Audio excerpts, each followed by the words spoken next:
Genshin Impact just officially dropped a 3-minute developer insights video about the thing we've all been excitingly waiting for, the 7th Dendro element.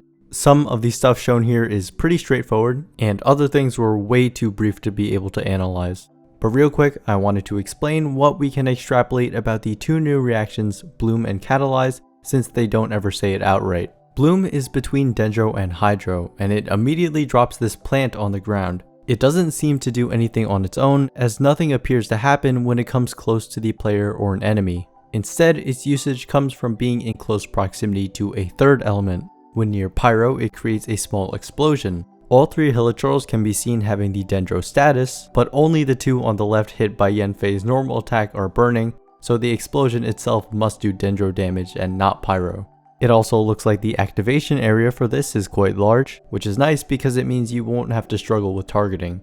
Electro is the only other element shown to be able to interact with the plant, dealing an additional instance of Dendro damage after a brief delay, seemingly only to a single target though. From the concept art, it looks like they originally had the damage beat that of whatever activated it, but ended up changing it. The other reaction is Catalyze between Dendro and Electro. Again, they don't state exactly what it is, so we kind of have to piece it together. It doesn't have any strikingly obvious utility, but we can see that the status lingers on the affected enemy with green lightning. The fact that this exists means that Catalyze isn't a multiplicative damage reaction like Melt or Vaporize. It does seem to be damage oriented though, because the clips are just enemies getting beat up, and that could take the form of taking increased damage, ignoring enemy defense, or lowering enemy resistances. Yes, those are all separate things within damage calculation. Some other observations: Razor generates the normal amount of particles with his skill, so nothing related to energy, and Keqing appears to hit twice with her skill here, but I didn't notice anything like this happening anywhere else, so I'm not really sure about it.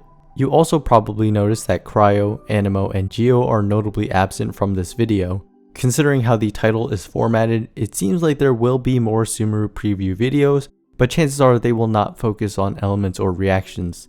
So if there are more Dendro reactions to come in the future, I at least don't think they will be in version 3.0.